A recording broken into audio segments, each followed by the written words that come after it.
Writing down a little bit. Maybe we'll wait for one more minute. Yeah.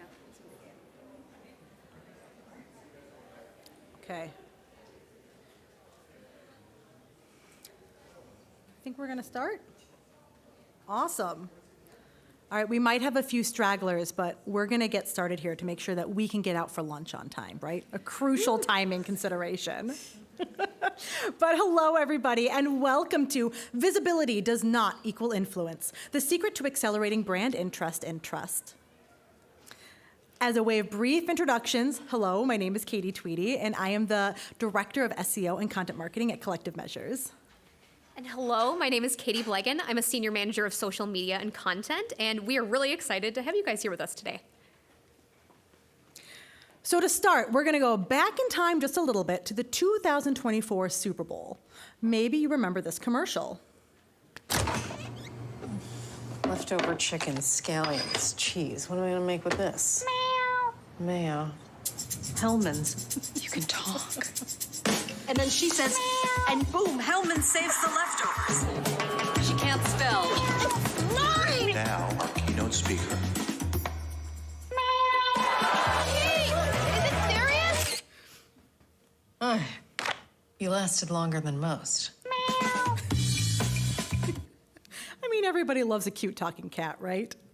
But the Super Bowl is, the Super Bowl for advertisers. With 127 million views, you can't get much more reach than a Super Bowl ad. And reach, we know, is a crucial part of a successful marketing campaign. In fact, people often only buy with companies that they already know, and that's true 88% of the time. So reach is an important part, again, of a successful marketing campaign, but reach alone, just pure visibility, isn't everything. Are you reaching the right audience? Are you reaching the audience in a way that will actually impact your bottom line?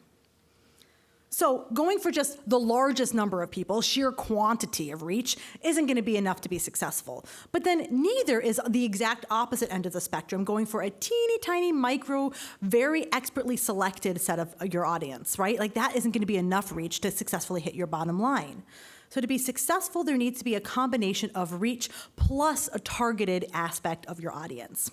So leveraging data, we can find ways to make more accurate and prescriptive predictions about our audience's behavior and needs to create an experience that goes beyond just pure visibility. Let's tie this back to our Super Bowl example. And leveraging social listening data, we learned that people are doing sort of DIY last-minute entertaining searches that peak 48 hours before the game. We also know that these conversations and searches are happening primarily on Instagram, Pinterest, and TikTok, and they're being driven by women ages 35 to 44. So incorporating that data then, we can start making more precise and targeted choices with our advertising, making sure that we're showing up on the right channels, Instagram and TikTok, having this messaging being like last minute or right before the game, and also doing that in a way that specifically talks to our target demographic, women ages 35 to 44. All of these data-driven insights are a way that we can create affinity with our audience and help guide them towards that decision or emotion we're trying to inspire. So using a combination of demographic data, platform data, and audience insights, Hellman's was able to create ads that produced influence. Pure reach tactics, of course, do a great job of getting in front of your audience, but influence tactics elevate the most valuable content through the most valuable voice. Influence can happen in your messaging, in the topic, or in the platform, or a combination of the three. Mapping reach plus experience across the 4 S's that we heard about in our keynote today, being where people are, talking about what they're talking about, that is creating influence. And influence is so much more than just using influencers, although of course that is a part of it.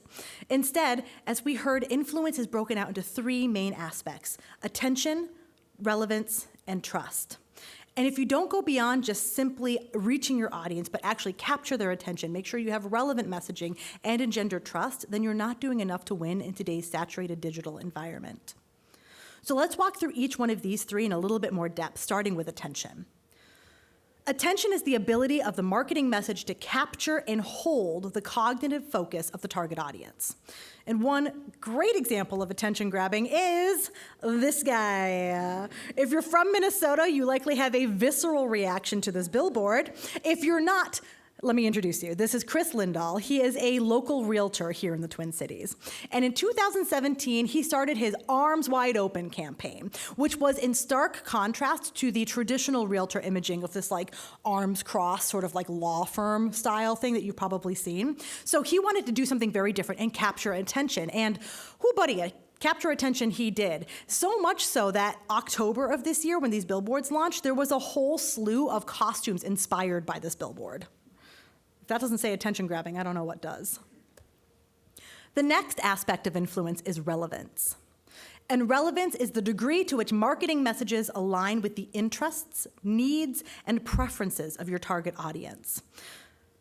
A great example of relevance is the app Flow Health. Flow Health is a women's health app that's focused on fertility and pregnancy with over 55 million monthly users. They wanted to increase the number of free subscribers as well as their paid subscribers and create more relevant messaging. So a few years ago, they did like a deep dive understanding their current audience data. What is their current audience engaging with? What conversations were they having on their owned forums and conversations? They also then layered on external data using traditional SEO data like keyword research and SERP analyses to get a better, and even UX data points, to get a better, more holistic understanding of what was going to be relevant to their audience. They found some really interesting insights. Things like their audience actually didn't love reading their long-form articles. Instead, they preferred bite-sized, almost real-type content. So Flow Health went ahead and transitioned a lot of their library of long-form articles into that more snackable, bite-sized content that was more relevant to the way that their consumer wanted to engage with their information. They also found, through their audience research, that their audience had a lot of questions. I mean, pregnant women have a ton of questions and concerns that differ by every stage of their journey. So they created this Myth of the Week campaign that aligned common concerns with the most appropriate week of the woman's pregnancy to make really relevant messaging for their users. And it worked. They saw a 1.7 times higher click-through rate at the end of this revamp and a 20% increase in paid subscriptions. Finally, we have trust. Trust is a customer's belief in the brand's integrity, reliability, and ability to fulfill its promise. Trust is not just trust in the message, but also trust in the platform that message appears on. And Dawn understands this. Dawn has been a trusted brand since the 70s when they first came out with this messaging all about the fact that, hey, listen, our formulation is great. We will get grease off of your dishes. So you can trust us in our brand promise that we're going to get your dishes clean. Over the past 5 decades, that message has evolved a little bit and now includes the iconic duckling image that has been sort of like glued to Dawn for the past few decades. The message here being explicit or implicit. Listen, wildlife rescuers trust Dawn, not just any dish soap, but Dawn specifically to get oil off of their injured ducklings and other wildlife. Why wouldn't you trust Dawn to get grease off of your dishes? And this message has worked. Dawn is now at the top of most trusted brands list oftentimes, and they're even showing up in strange, unexpected places like Reddit forums for people asking, how do I get grease stains out of my clothes? The answer is not dish soap, but Dawn specifically, and I can attest to this, it actually works. I've had to use this tip. So Dawn is crushing it for when it comes to trust. And I would say that they're also doing a really good job of capturing attention and being relevant as well, much like Hellmann's Mayo. So if we go back to our Super Bowl campaign example, Hellmann's used a talking cat and 2 celebrities in a Super Bowl ad to capture attention, a big splash. They then made sure that they had targeted placements where they knew their audience was spending time with that really relevant message of, hey, we know you're searching for these last-minute easy DIY recipes, we've got this for you. And finally, they leveraged influencers that their audience trusted to engender trust to say, this recipe is going to be good, you trust this person, they're recommending this recipe, you should trust us too. So using this attention, having relevant message, and also using influencers to engender trust, Hellmann's produced ads campaigns that actually created influence. And so how do we do this? How do we use consistent messaging throughout all of our marketing efforts, whether they are paid or organic, to build influence with our audience? In short, the secret is communications planning. A good communications plan helps you understand how to capture attention, earn trust, and also be more relevant to the moment to ultimately build that level of influence that we're hoping to achieve. And so how do we get started? First things first, to grow brand share of voice, your communications plan must focus on tailored content and also aesthetics that are consistent across your digital ecosystem to capture the right attention. From there, the goal is to focus on brand visibility during both active and passive discovery times to ensure relevance. And then finally, you're going to want to prioritize the most valuable voices you have at your disposal, whether that's your personal brand voice, internal thought leaders, or even external influencers to build trust. So put another way, a good communications plan helps you identify where a brand can make the most impact, who can speak to that message and really amplify it to your audiences, and then finally, what topics the brand should be discussing to truly inspire engagement. Now, to take a more concrete look at what we mean by communications planning, we want to walk you through an example of how data can be taken from a number of different sources to really create a plan that can produce stronger attention, relevancy, and trust. Now, right off the bat, you may be asking yourself, who on my marketing team does communications planning really belong to? And first and foremost, we just want to emphasize that this is truly a group effort.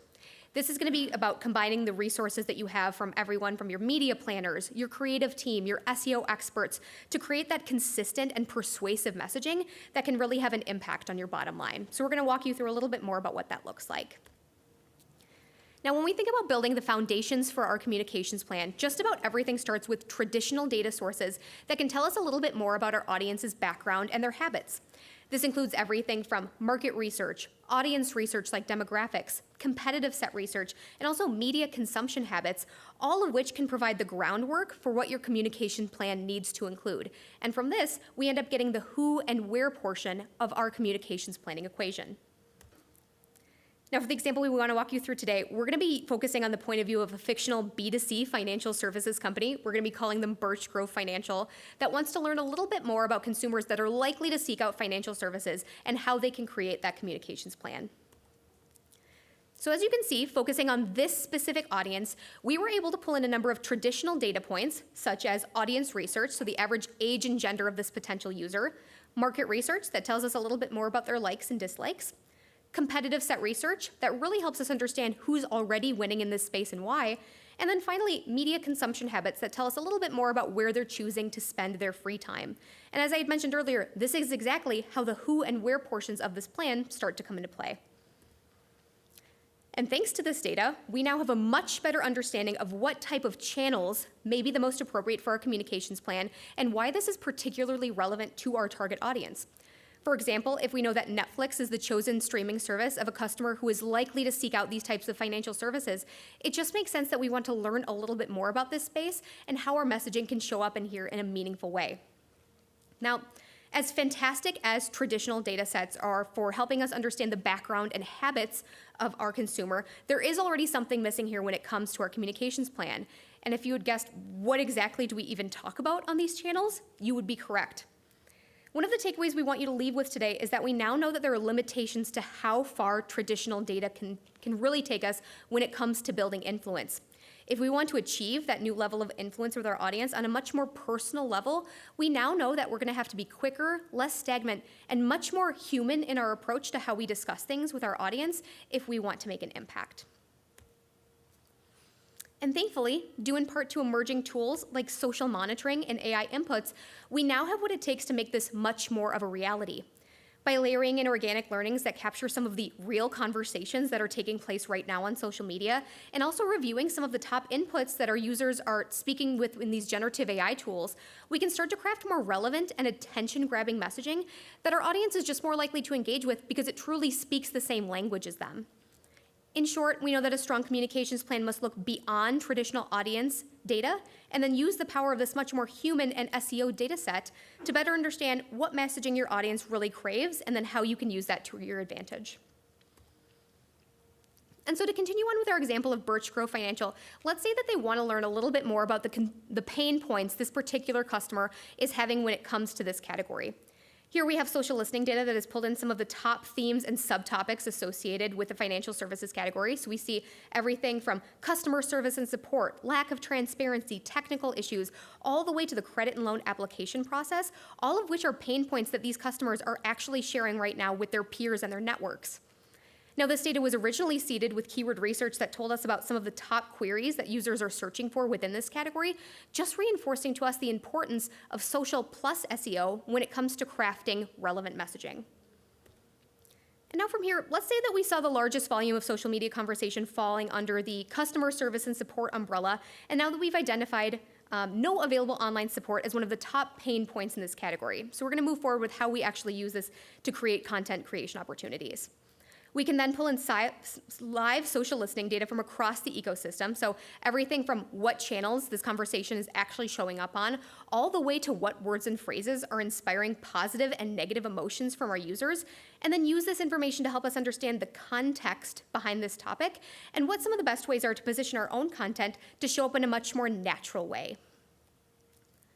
From here, we incorporate learnings from generative AI models that can help us finish the story by telling us what potential customers may be asking these tools as follow-up questions or next steps when they're thinking about problems they're having with this type of company.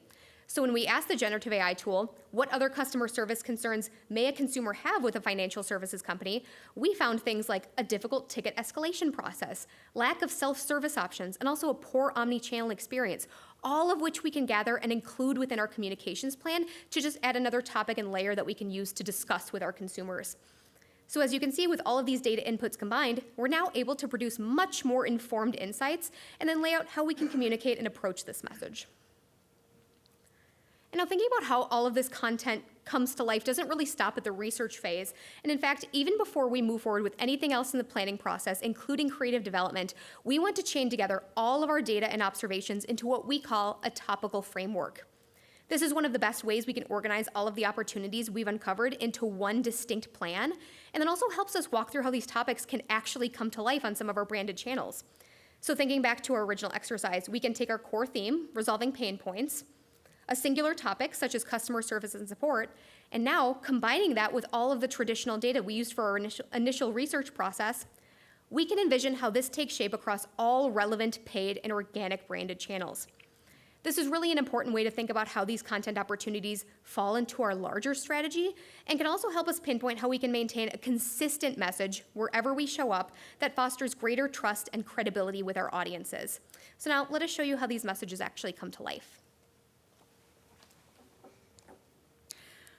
All right, so we want to show you how communications planning can help you unravel what channels, tactics, campaigns are going to help you reach your audience in the right way and ultimately make your strategy a success. So going back to our tried and true 4 S's, streaming, scrolling, searching, and of course shopping, and taking note of how your content can show up and thrive in these environments.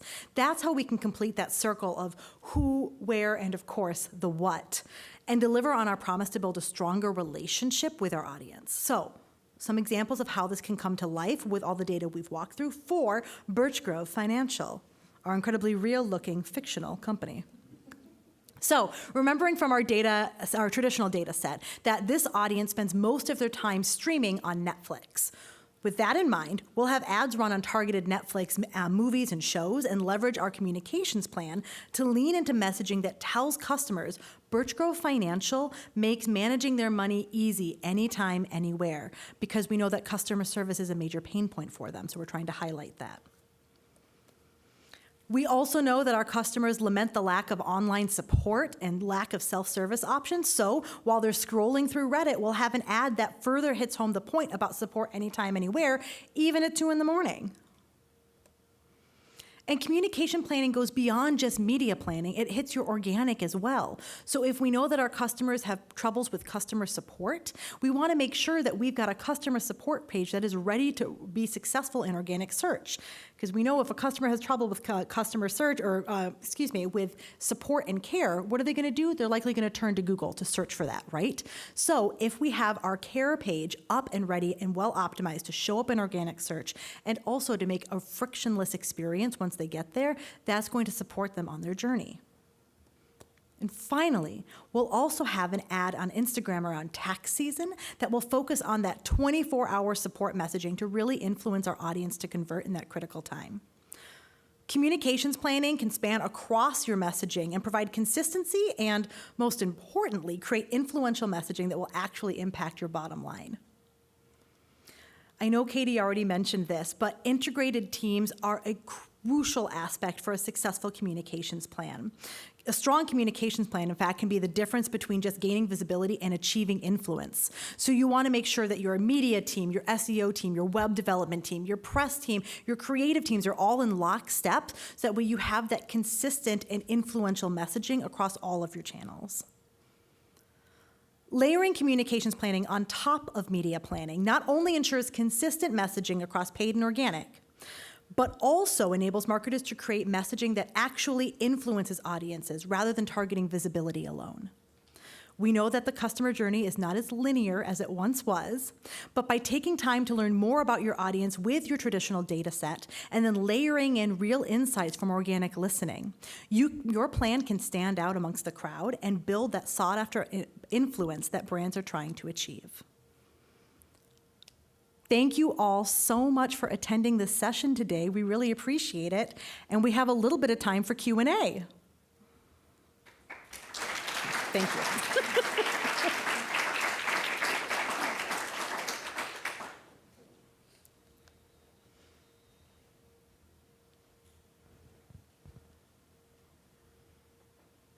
Are we just really hungry and ready for lunch? I mean, I understand that. Okay. What's a common pitfall that you see organizations fall into when they're developing a communications plan? And what's a practical step that they can take to avoid it? I can take this one. I think one of the most common pitfalls you can really trap yourself into when planning for communications is, as we've mentioned earlier, really only assigning it to one particular team. You want to make sure that you're including as many inputs as possible to maintain that consistency, and also leaving nothing on the table when it comes to the actual data you have on house. So for example, if you're not looping your customer service team into a message you want to discuss potential pain points, you may be missing out on some really great feedback that they're already hearing from consumers that can help you craft that messaging. So again, the more integration you can have among teams and the more sharing that you can do, the better your communications plan is going to be in the long run.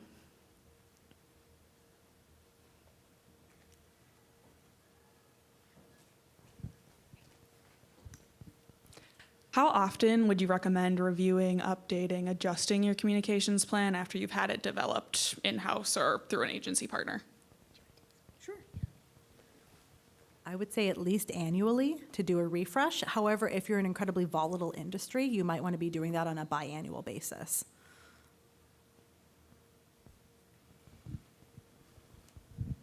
Hello, Katie's. Hello. Going back to the Hellman's example, as you two were looking into that and putting this case study in the deck, was there anything that you were thinking of, like, okay, what would you do for Hellman's the rest of the year when it's not just around the Super Bowl? Like, how do you keep mayo on the mind? I was so ready to say that.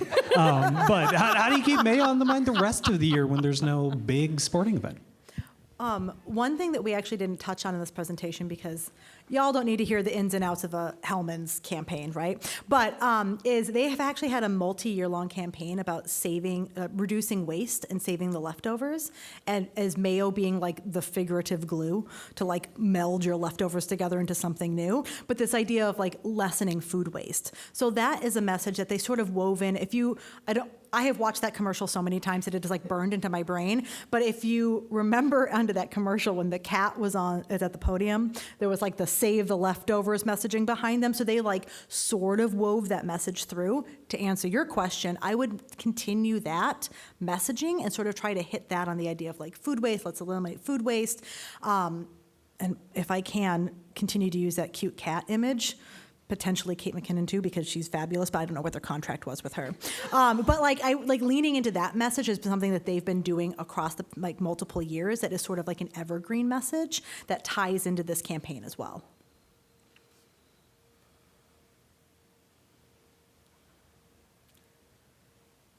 Okay, well, thank you all so much, and thank you so much to our virtual attendees as well. We're going to say goodbye to you now, and our real life, well, you're also real life, but our in-person attendees, you can go grab lunch in the main hall. Thank you so much for attending.